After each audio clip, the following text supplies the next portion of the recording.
예, 반갑습니다. 자, 오늘은 7월 16일 목요일입니다. 자, 이사야서 이제 1장 1절부터 20절까지 말씀, 오라, 우리가 서로 변론하자, 오라, 우리가 서로 변론하자, 라는 제목으로 말씀 나누도록 하겠습니다. 어, 예, 잠시만요. 어, 먼저 이제 우리가 성경에서 보면은 이제 신약 성경에서는 로마서를 그 복음의 전체의 그림을 가장 잘 나타내주는 성경책을 로마서라고 합니다. 로마서가 이제 아직 만나보지 않은 사람들에게 내가 믿고 있는 복음이 무엇인지를 설명하고 그 뒤에 할 말들을 해야 됐기 때문에 로마서가 성경 중에서 가장 교과서적으로 복음이 무엇인지를 담아내고 있는 성경이 신약 성경의 로마서라면 구약 성경의 이사야서는 하나님 나라의 전체의 그림을 가장 체계적으로 잘 담고 있는 책이 바로 이사야서입니다.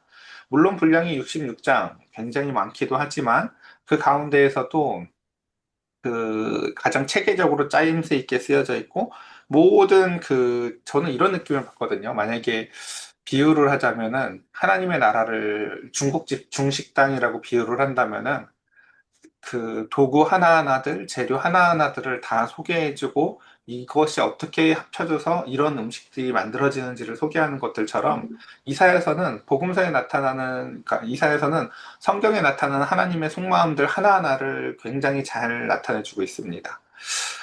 그리고 이제 이사야서는 시작이 이제 타락한 예루살렘의 모습으로 시작을 해요. 얼마나 예루살렘이 타락했는지. 그리고 마지막 65, 66장은 근데 그 예루살렘을 하나님이 어떻게 새롭게 창조하실 것인지에 대한 이야기로 마무리를 짓습니다. 자, 우리 그래서 이게 오늘 보니까 그래도 큐티 분량이 적지가 않아서 이렇게 첫 시간이라 많은 설명을 해야 될 것 같지만 그러다 보면 또 이제 본문을 자세히 보지 못하기 때문에 그냥 바로 본문을 보도록 하겠습니다. 유다 왕 우시야와 요담과 아하스와 히스기야 시대에 아모스의 아들 이사야가 유다와 예루살렘에 관하여 본 계시라.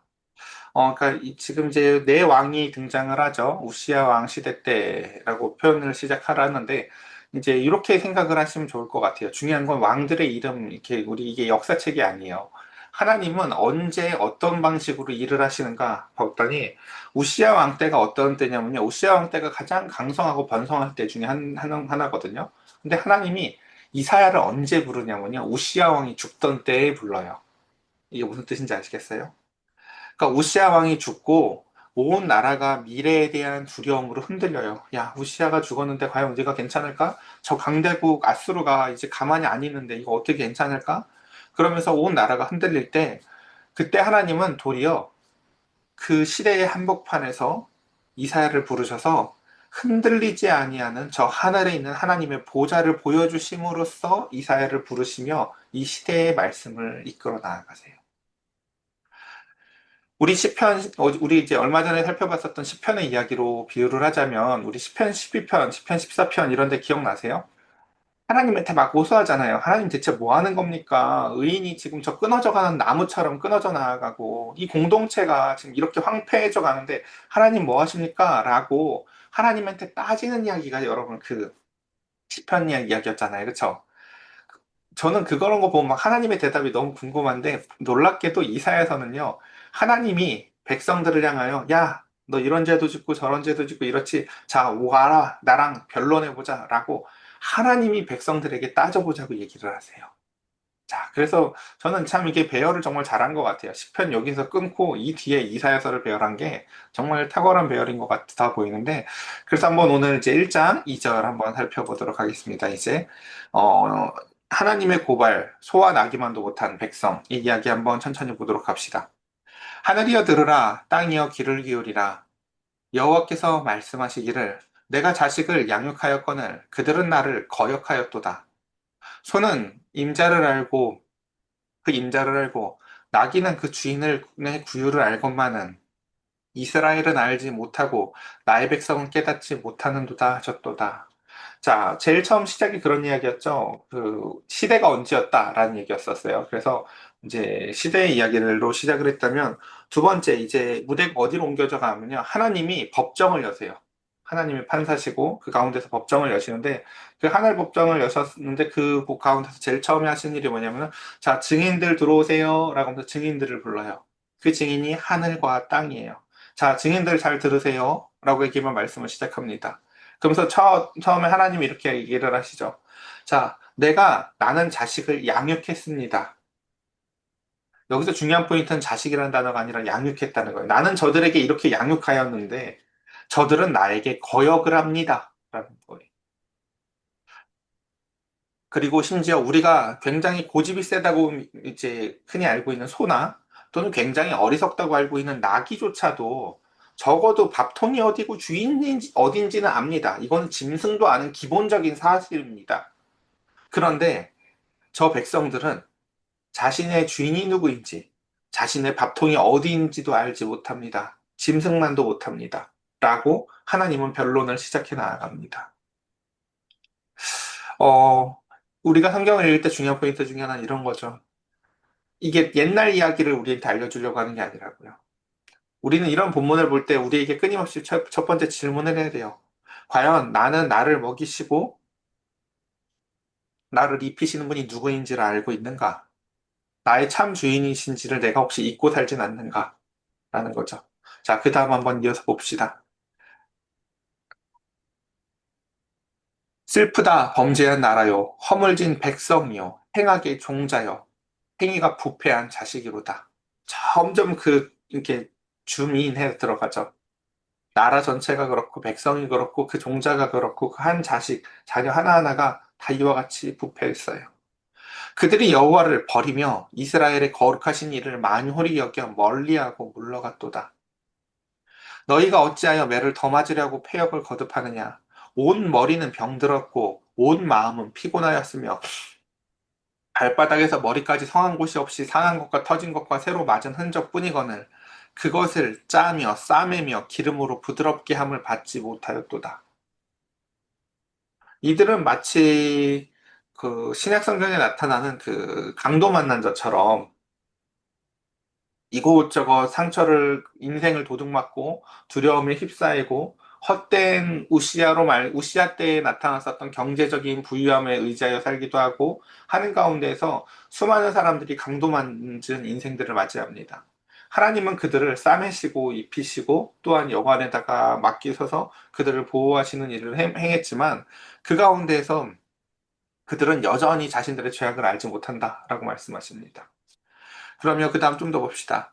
너희의 땅은 황폐하였고 너희의 성읍들은 불에 탔고 너희의 토지는 너희의 목전에서 이방인에게 삼켜졌으며 이방인에게 파괴된 같이 황폐하였고 딸 시온은 포도원의 망대같이 참외밭의 원두막같이 애워싸인 성읍같이 겨우 남았도다. 그러니까 역사적으로도 설명을 해보면 이제 저 아수르도 마찬가지고 나중에 이제 바벨론에게 멸망하게 되어지는 그 모든 이야기 가운데 이들은 이제 그 우시아 이후에 굉장히 많은 침략과 고난을 당하게 되어지는데요. 그들의 눈앞에, 이들에게 있는 관심은 사실 일차적인 건 늘 그런 거죠. 아, 우리가 저 전쟁에서 이겨야 될 텐데. 아, 그래도 차라리 우리 말고 다른 데를 공격하지 하면서 자신들의 이와 같은 눈앞에 있는 그 생존에 대해서밖에 관심이 없어요. 근데 하나님은 그게 중요한 게 아니라는 거죠. 그 뒤에 왜 이런 일이 벌어지는지에 대한 원인이 중요하고, 그리고 중요한 것은 무엇이냐면 이렇게 얘기해요. 구절이 중요한데요. 만군의 여호와께서 우리를 위하여 생존자를 조금 남겨두지 아니하셨더라면 우리가 소돔 같고 고모라 같았으리로다. 지금 이들이 이러는 거죠. 자, 어린 시절에 여러분들, 혹시 학교에서 여러분들은 착하셔서 안 그렇겠지만, 말을 좀 안 듣는 학생들은 저 어렸을 때는 많이 맞았거든요. 선생님이 전부 다 엎드려 뻗쳐 하면 이제 나와가지고 이제 칠판을 밟고 쭉 엎드려요. 자, 이제 북이스라엘부터 맞는 거예요. 맞아요. 이제 하나님이 이놈 저놈들을 이제 심판하고 때리는데, 이제 남유다가, 조금 여지가 남아서 들 맞아요. 남유다만. 앞에 하나님이 때린 사람들의 이름에 목록들이 들어갔는데 소돔이 맞아서 죽었고요. 고모라가 맞아서 죽었어요. 근데 이제 이스라엘, 남유다가 맞을 차례인데 남유다는요 조금 덜 맞거든요. 근데 남유다가 덜 맞은 이유가 뭐라고요? 소돔과 고모라보다 그래도 넌 좀 나아서가 아니라 하나님이 그들에게 한 은혜로 말미암아 그들의 삶에 개입을 하셨기 때문이라는 거예요. 너희들이 소돔과 고모라보다 지금 덜 맞은 이유가 뭔 줄 알아? 너희들의 삶이 나아서가 아니라 하나님이 너희의 삶에 지금 개입하고 있기 때문에 그나마 너희들이 지금 조금 생존해 있는 거야. 라는 거예요. 근데, 저도 제가 그러니까 이 장면을요, 너무너무 잘 설명을 해드리고 싶은데, 정말 그 어리석은 멍청한 학생 하나를 제가 비유를 해볼게요. 선생님이 자기 앞에서 회초리가 부러졌거나 선생님이 얘만 조금 덜 때려요. 근데 얘는 덜 맞은 거에 너무 좋아해요. 아싸, 내 앞에서 회초리가 부러졌다. 야, 그래도 내가 쟤보다는 덜 맞았다. 선생님이 왜 때리나요? 그죠? 해야 할 일을 하지 않고 그가 어리석은 데에 마음을 쏟고 있기 때문에 그 마음을 돌리려고 하는 거라고요. 오늘 숙제를 안 했는데 다 똑같이 5대 맞았는데 난 3대 맞았으니까 괜찮은 거예요? 그게 아니죠. 선생님이 하려는 건 뭐예요, 결국은요? 수업 시간을 의미 있게 보내고 숙제뿐만이 아니라 공부를 열심히 하고 자기의 일을 위하여 충실하고 성실한 태도를 갖게 하려고 매를 대는 거지. 남들보다 덜 맞으면 괜찮은 게 아니라니까요, 이게. 차라리 남들보다 더 맞아서라도요. 그게 고쳐진 사람이 진짜 은혜가 있는 거예요, 사실은요. 근데 지금 이들은 덜 맞고 그 덜 맞은 것이 마치 다행스럽게 여겨요, 이것들을요. 그래서 보면 자, 이제 그것에 대해서 이렇게 얘기를 하죠. 너희 소돔의 관원들아, 여호와의 말씀을 들을지어다. 너희 고모라의 백성아, 우리 하나님의 법에 귀를 기울일지어다. 자, 10절에 정확히 뭐라고 지금 이들을 정리해주고 있어요? 너희들이 소돔과 고모라보다 정말 낫지 않다는 걸 정확하게 얘기하기 위해서 그들을요, 그냥 소돔과 고모라라고 불러요. 이게 얼마나 무서운 건지 아세요, 여러분? 세상 사람들이 하나님 앞에 그들이 하나님을 찾지 않으니까 하나님이 그들을 내버려 두심으로 심판하고 있는데 그나마 교회에 다니는 사람들을 하나님이 조금 은혜를 주고 있는 상태라고 한번 생각을 해보세요. 근데 그들을 하나님이 이렇게 부르는 거죠. 야, 너도 소돔이라고 너도 고모라야. 네가 교회에 나오는 게 나에게 무슨 유익이 있니? 네가 교회에 다닌다는 게 무슨 차이가 있니? 그래도 교회 다니니까 내가 좀 덜 맞았지. 이런 어리석고 멍청한 소리나 할래? 내가 널 덜 맞으라고 교회 나오라고 하는 거니? 그러니까 삶의 이 이제 이들은요 그 사내립의 침공으로부터 살아남느냐 마느냐 하는 그 삶의 기로 가운데서 막 안도하고 때로는 이제 그들이 안도하고 때로는 불안하지만 진짜 중요한 건 그게 아니라고요. 저 사내립의 침공으로부터 우리가 살아남느냐 아니냐가 아니라 너희의 삶의 모습이 여전히 소돔과 고모라와 같기 때문에 이런 일이 벌어진다는 걸 너희는 왜 알지 못하느냐라는 거죠. 선생님, 근데 그걸 깨달기가 여러분 쉽지 않을 것 같죠? 생각해 보세요. 학창 시절 때 선생님이 회초리를 가지고 때리시는데 그게 나의 태도를 바꾸고자 하시는 사랑의 매라는 걸 깨닫기가 쉬워요, 어떻게요? 예, 어리석은 학생은 어떻게 보여? 뭐야, 지난번에 수학 숙제 안 해왔을 때는 저 작은 매로 때리더니 오늘은 왜 큰 매로 때려? 겁나 불공평하네. 어리석은 학생은요, 매의 크기가 보이기도 하고요. 또는 매의 대수만 보이기도 해요. 그래도 난 쟤보단 너보단 나아. 난 한 대 덜 맞았어. 이런 멍청한 소리만 한다고요.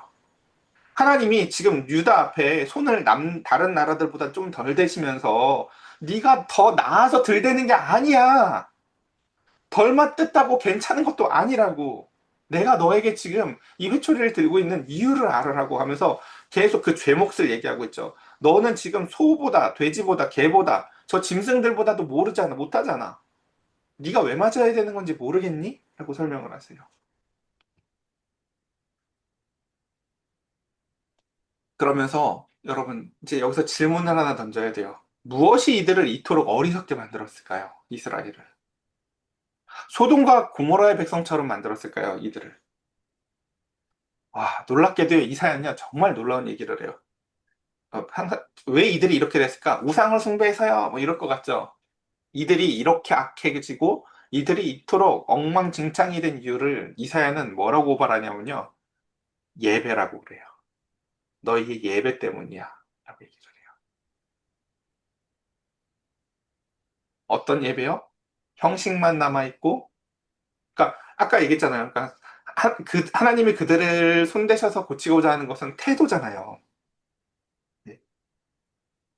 제가 저희 시온이를 막 닥달해가지고 학원을 억지로 보내고 막 이렇게 영어 수학 공부를 하게 하는 게 사실 장기적으로 의미가 없는 게 자기가 자기의 삶을 위해서 이 공부를 왜 해야 되는지를 깨닫고 자기가 주도적으로 하지 않으면 내 인생도 아닌데 다른 사람이 나한테 국어 공부해라, 수학 공부해라는 게 사실 무슨 의미가 있어요. 이걸 왜 해야 되는지도 모르고 남의 이야기를 따라가고 있는 게, 그쵸? 이거 내 인생이잖아요. 그쵸? 마찬가지예요. 아유, 멀리 가지 않을게요. 자, 빨리 본문으로 다시 들어가 보겠습니다. 자, 그래서 이렇게 얘기하시죠. 너희들이 죄목이 무엇인지 이제 쭉 보면은 여호와께서 말씀하시되 너희의 무수한 재물이 내게 무엇이 유익하뇨? 나는 순양의 번제와 살찐 짐승의 기름에 배불렀고 나는 숫송아지나 어린 양이나 숫 염소의 피를 기뻐하지 아니하노라. 너희가 내 앞에 보이러 오니 이것을 누가 너희에게 요구하였느냐? 내 마당만 밟을 뿐이니라. 이게 굉장히 놀라운 얘기예요. 왜냐면 이들이 교회에 안 나오고 세상에서 놀고 교회에서 교회에는 안 나오고 세상에서 놀기만을 좋아했나? 봤더니 그게 아니라는 거예요, 또. 그들은 열심히 나와서 헌금을 하고 그 열심히 나와서 이거저걸 했다는 거예요. 근데 중요한 건 뭐예요? 하나님이 요구하는 게 아니더라는 거죠. 자, 다시 비유를 해볼게요. 선생님이, 야, 너 이거 수학을 왜 공부하는지 아니? 어려운 상황 가운데서 닥쳤을 때에도, 막 화가 나고 답답한 상황 가운데에서도 다시 한번 마음을 침착하게 가다듬고 앞에 공부했던 거 다시 꼼꼼하게 보다 보면 답이 보이는 순간들이 오고, 영어를 공부하는 것도, 또 국어를 공부하는 것도 의사소통을 다른 사람은 이렇게도 말을 하고 이런 표현의 방식도 있다는 것을 알아가며 사람을 이해하기 위해서 이런 것들을 배우는 건데, 예를 들면. 학생이 선생님한테 잘 보이겠다고 해서 자꾸 학종이를 적어온다고 생각해 보세요. 숙제는 안 해요, 그 애가. 선생님, 제가 선생님 얼마나 좋아하는지 알죠? 선생님이 학종이를 드리고 막 이렇게. 선생님, 제 용돈을 모아서 빵을 가져왔습니다. 선생님, 빵 드시고 열심히 수업하십시오. 예. 아, 선생님이 그 빵을 받으면서 그 학종이를 받으면서 무슨 마음이 들까요? 그렇죠? 숙제를 하라고. 그리고 네 인생을 소중히 여기라고. 이스라엘한테 요구하는 게 이런 게 아니었다니까요. 하나님이 요구하는 것은요. 그래서 주님은 이렇게 얘기하세요. 헛된 재물을 다시 가져오지 말라. 분양은 내가 가증히 여기는 바요. 월삭과 안식일과 대회로 모이는 것도 그러하니 성회와 아울러 악을 행하는 것을 내가 견디지 못하겠노라. 앞에서 선생님이 수업을 하는데 수업은 안 듣고 학종이를 적는 학생을 생각해 보세요. 이거 저보다 선생님 줘야지. 선생님이 얼마나 열받아요. 그쵸? 왜요? 내 수업을 안 듣잖아요, 지금. 이 시간의 목적이 뭔지 모르잖아요. 하나님의 말씀에 인애를 사랑하고 공의를 행하며 겸손히 하나님과 동행하면서 저 세상 가운데서 하나님의 말씀대로 살아가다가 시편의 아까 시인처럼 하나님 의인들이 다 끊어져 갑니다. 이렇게 따지라고 하나님한테 따지고 싶으면요. 하나님의 말씀대로 살았는데 왜 이렇게 힘듭니까? 이렇게 하나님을 찾아와야 되는데 이들은 하나님이 시키는 바는 전혀 관심이 없고 그 가운데서 나와서는 예배를 열심히 하는 것 같지만 딱 주일날 예배 끝나자마자 오늘 말씀 뭐였어? 제목도 기억 안 나. 하고 자기의 삶에 뭐가 있어야 된다는 감각이 없어요. 아예. 그러니까 삶을 살아가는데 주일날 왜 오는지를 모르겠는 거예요. 얘들이. 그러니까 하나님 눈에는 이게 어떻게 보인다고요? 찡해 보인다고요. 학생이 공부를 하려고 하면 우리 그 응답하라 같은 데 보면 그렇거든요. 공부하기 싫은 학생들이 공부하라고 하면 제일 먼저 하는 게 책상 청소고 그다음 엄마를 도와주려고 해요. 엄마 내가 좀 도와줄까? 네, 그렇죠. 하나님이 보시기에 삶 가운데서 하나님의 말씀을 생각하면서 누구를 사랑하고 살으라고 얘기를 하시고 어떤 상황에서 손해를 보더라도 하나님 앞에 기도하라고 얘기를 하시는 그 모든 모습에 대해 모든 말씀에 대해서는 귀를 닫은 채 그냥 교회에 나와서 하나님 저 원수들을 무찔러 달라고 내 삶과 내 경제적인 형편만 피게 해달라고 공부를 하나님 앞에 그렇게 매달리는 사람들이 하나님은 어떻게 보인다고요? 이 가증하게 보인다고요. 지금도 제가 기억이 나는 게 있어요. 한 분이 이제 그 기업체를 운영하는 사장님이셨는데, 저랑 알고 지낸 지 되게 오래됐다가 나중에 이제 저도 몰랐는데, 장원아, 주일날에, 회사를 쉬는 게 맞겠지? 무슨 말인지 봤더니, 자기는 이제 예수님 믿고 교회를 다니게 됐으니까 주일날에 쉬면서 교회를 나오지만, 회사는 여전히 주일날에도 운영을 했던 거예요. 직원들은 교회에 못 나가게. 기가 막히잖아요. 그쵸? 하나님 입장에서 그게 얼마나 가증해 보이시겠어요. 그쵸? 그게 꼭 주일날 돌려야 되는 회사도 아닌데. 그걸 나한테 물어봐야 알겠어요. 꼭 굳이. 그쵸? 하나님이 자기는 와가지고 사장님은 열심히 주일날 교회 와서 막 예배 드리면서 자기 직원들은 나를 위해서 오늘도 더 돈 벌어라 하고 주일날 출근시키는 그 사장님의 예배를 하나님이 얼마나 황당하게 그를 바라보시겠어요. 그렇죠? 그래서 여기서 핵심 단어는 가증하다는 거예요. 하나님은요, 그게 너무 가증하대요. 그러니까 또 다른 학생의 비유로 따져볼까요? 학생이 학교에서 학생이 학생을 괴롭히면서 그 남들을 괴롭히는 그 학생이 선생님 앞에 나와서 겉과 속이 다르게 아양을 떤다고 생각을 해보세요. 이 새끼 때문에 지금 주변에 있는 사람들이 고통을 받고 있는데 얘가 하나님 앞에 와서는 아양을 떨어. 하나님은요, 그걸 너무 가증하다고 표현을 해요. 교회에는 다니는데 세상에서 사람들이 저 사람은 교회 다녀. 저 사람은 늘 자기가 손해보고 성실한 사람이야. 라고 평가를 받는 게 아니라 야, 저 사람 독해. 쟤 10원도 손해 안 봐. 교회 다니는 것들? 아유, 야, 더 독해. 하나님은 그게 가증하대요. 그러면서 월삭과 안식일과 대회로 모이는 것도 그러하니 성회와 아울러 악을 행하는 것을 내가 견디지 못하겠노라. 내 마음이 너희의 월삭과 정한 절기를 싫어하니 그것이 내게 무거운 짐이라. 이 사람들 뭐 한대요? 맨날 절기를 정해가지고 열심히 나와서 뭘 한대요. 자, 우리 40일 뭐 합시다. 우리 새벽에도 뭐 합시다. 자꾸 모여서 우리 기도해야 됩니다. 여러분, 기도가 중요하다고 우리가 얘기를 하잖아요. 하나님은 그 기도가 싫대요. 너희 그만 모여. 그런다고 되는 게 아니야. 내가 그게 곤비하다라고 말씀하세요. 너희가 손을 펼 때 내가 내 눈을 너희에게서 가리고 너희가 많이 기도할지라도 내가 듣지 아니하리니 이는 너희의 손에 피가 가득함이라. 뭐라고 얘기를 해요? 기도 그만하래요. 니네들이 아무리 말해도 내가 내 눈을 가리실 거래요. 귀를 막아버리실 거래요. 우리는 막 설교를 그렇게 하죠. 열심히 간청해야 된다고. 하나님을 붙잡고 매달려야 된다고. 이사야는 그렇게 말하지 않아요. 백날 매달려봐라. 내가 가리고버리고 막을 거다. 난 가증한 거 안 듣는다. 왜요? 그 손에 피가 가득하대요. 이 손에 피가 가득하다는 게 무슨 뜻이냐면요. 막상 내 옆에서 고아가 있고 과부가 있고 나그네가 있는데 관심이 없는 거예요. 내 옆에 강도 맞은 인생들이 있는데 그 사람들의 삶에는 관심이 없는 거예요. 아유, 저 사람도, 그러니까 딱 보러 봐서 교회 다닐 만한 사람, 교회 와서 나한테 이득이 될 만한 사람이면 관심을 갖지만 그게 아니면 관심이 아예 안 가는 거예요.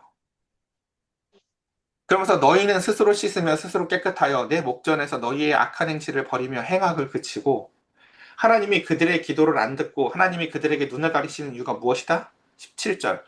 너희들에게 무엇이 없어요? 선행을 배우며 정의를 구하며 학대받는 자를 도와주며 고아를 위하여 신원하며 과부를 위하여 변론하라 하셨느니라.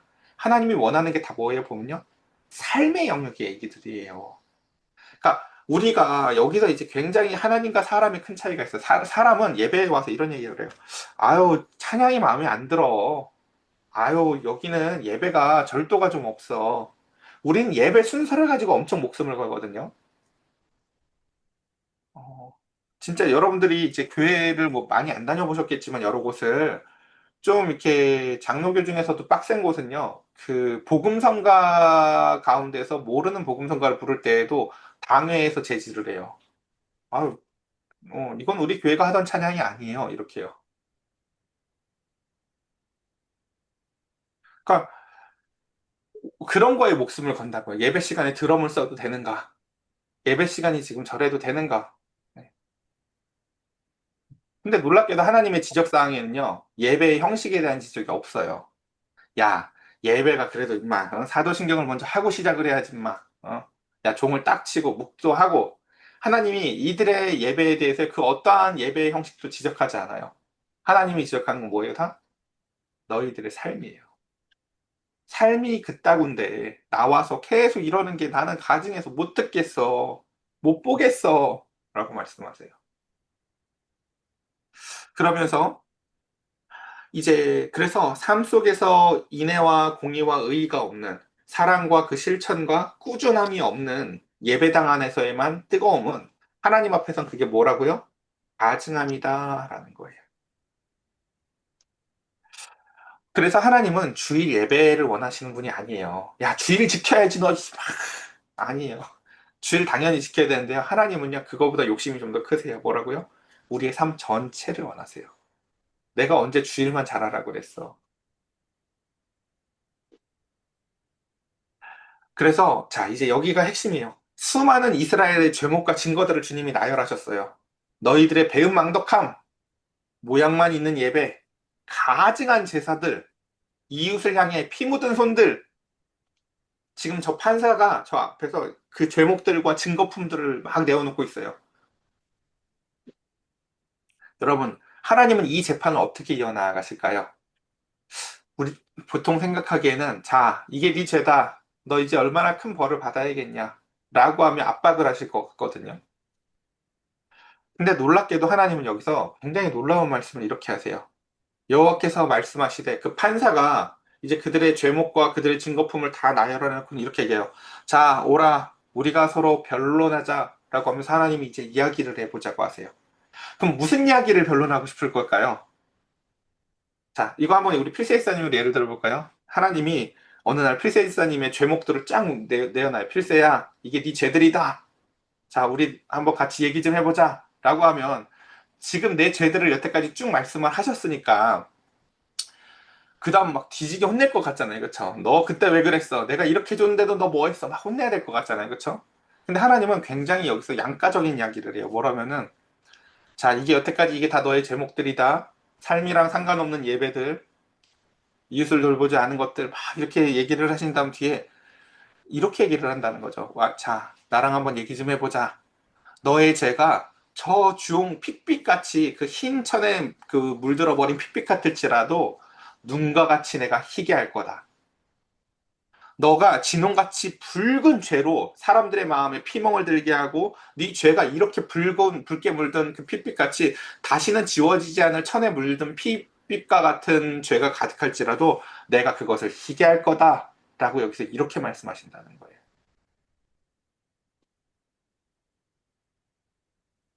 어, 그러니까 이게 아까 그 어리석은 학생이랑 선생님의 관계로 따지자면 이런 거죠. 저 이것만 적고 학종에 이것만 적고 공부하려고 했어요.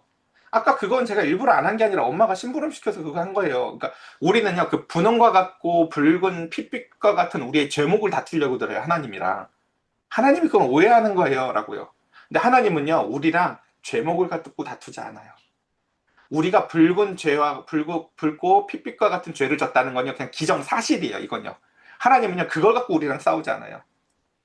예를 들어 혜영 집사님이 대영아 내가 너 이거 하자라고 하지 않았니? 너 이거 너의 죄란다. 내가 너 막 이렇게 얘기를 할 때 하나님 그거 이러이러하니까 내가 그거 못한 거죠. 하나님은요 이렇게 우리랑 다투지 않는다고요. 도리어 하나님이 논쟁을 하고 싶어 하는 건요 죄의 색깔이나 죄의 진하기가 아니에요. 이러니까 그렇죠. 그거 좀 깎아줘야죠. 아니 나는 너랑 네 죄가 지금 얼마나 빨갛냐 갖고 싸우자는 게 아니야. 내가 너를 부른 이유가 뭐라고요?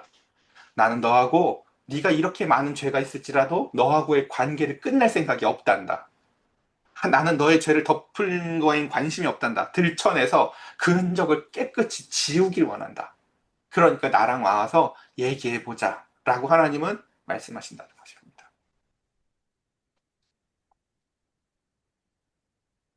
그러면 마지막 절입니다. 너희가 즐겨 순종하면 아름다운 소산을 먹을 것이요 너희가 거절하여 배반하면 칼에 삼켜지리라 여호와 입의 말씀이라. 하나님이 자 오라 나와 함께 변론해보자. 이 사랑의 초청. 하나님이 진짜 하고 싶은 게, 근데 이제 오해하죠, 학생들은요. 뒤지게 패려고 부르나 보다. 야, 내 제 증거들 저렇게 다 모아놓은 거 봐라. 소름 돋는다. 차라리 그때그때 혼내지. 저 모아놨다 혼내는 거 봐. 근데 이제 별말을 다 해요, 인간이 하나님한테요. 지 죄의 크기는 모르고, 다 하나님 잘못 같고, 다 남 탓 같아요. 근데 그것에 대해서 하나님은 뭐라고 얘기를 해요? 난 너하고 관계를 끊을 생각이었고, 용서하고 깨끗이 지우려고 얘기하자는 거야. 라는 거예요. 또 잔소리를 하려고 부르는 게 아니라고요. 또 공부하라고 잔소리가 아니라고요. 근데 여기서 핵심적인 게 뭐예요? 그런데 이제 마지막 우리에게 기회를 주시는데 그 마지막 기회가 뭐예요? 바로 순종이라는 거예요. 근데 여기서 너무너무 중요한 게 있어요, 여러분. 하나님 앞에 말씀에 순종하면 된다라고 했는데, 마치 학생이 시키지도 않은 종이학을 적고 있는 것처럼 순종하는 것도 그렇게 단순하고 쉬워 보일 수 있어요. 근데 그렇지 않아요, 여러분. 순종하는 게 왜 힘든지 아세요? 하나님의 뜻에 따라서? 하나님은요, 그냥 시키는 대로 하는 순종을 원하는 게 아니라 어떻게 하는 순종을 원한다고요?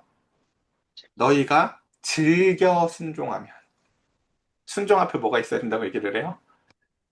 하나님이 시키면 뭐든지 하고 싶은 사랑의 마음이 있어서 하나님 시켜주면 그걸 즐겁게 하는 상태여야 된다는 거예요. 숙제 했잖아요. 아, 저것도 했잖아요. 하나님은 안 했다고 얘기해요. 지금 네 말에 뭐가 없어요? 즐겨가 없잖아요. 즐겨가. 아, 주일날 예배도 드렸고 11조도 드렸잖아요. 뭐 내가 여기서 어떻게 뭘 더 해요. 음, 하나님은 그게 마당만 밟고 가는 거래요. 내가 너한테 그거 받자고 하는 거니? 네가 숙제를 나한테 내는 게 나한테 무슨 유익이 있는데? 내가 뭐 네 공책 가져가지고 뭐를 할 건데? 너에게 무언가를 주기 위해서 내가 뭘 시키는 거지. 네가 그걸 했다는 게 나한테 무슨 유익이 있는데? 그래서 주님은 이렇게 말씀하십니다. 말씀을 정리합니다. 예, 하나님은 죄의 증거를 확보하신 다음에 재판석에 내려오셔서 이렇게 얘기하십니다. 오라, 함께 이야기하자라고 하시며 손을 내미시는 분이라는 것입니다. 바로 이 부분. 그래서 이 땅에 하나님이 사람의 몸을 입고 이 땅에 오시는 거예요. 하나님이 저런 분이시구나. 죄가 가득하고 관영한 이곳에 사람의 몸을 입고 오셔서 대신에 죄를 지시고 우리의 붉고 진홍 같은 죄를 희게 만드시겠다고 덤벼두시는 분이 바로 하나님이십니다. 우리가 해야 될 건 무엇이라고요? 즐겨서 순종하는 것. 말씀 시간이 오늘 첫 시간이라 많이 지나갔는데요. 정리해 보겠습니다. 첫 번째, 우리는 소나 나기만도 못하게 우리가 먹이시는 그 손이 누구인지, 어디로부터 하는 것인지, 혹시 잊고 살진 않는가? 첫 번째, 잘 점검을 해봤으면 좋겠습니다. 두 번째, 혹시 우리가 예배는 뜨겁지만 우리가 우리의 삶에 사랑과 실천이 빠져 있진 않는가? 하나님이 우리의 삶을 가증히 여기실 만하진 않을까? 두 번째, 이 부분을 꼭 점검해 봤으면 좋겠습니다. 마지막 세 번째로, 하나님은 그 상황에서 이런 분이라는 거죠. 뭐라, 우리가 서로 변론하자. 라고 말씀하시며, 우리의 죄목을 가지고 우리를 가스라이팅 하시는 분이 아니라, 내가 너의 죄를 희게 해주고 싶어서 그러는 거야. 라고 말씀하시는 사랑의 하나님이시라는 것입니다. 저와 여러분들 오늘 그 하나님의 응답에 대해 나는 무엇라고 응답하며 살 것인가? 라는 것을 고민하며 하나님의 말씀 가운데서 살아가는 저와 여러분들 되시기를 간절히 축복합니다. 우리 이 시간 함께 같이 기도합시다.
기도드리겠습니다.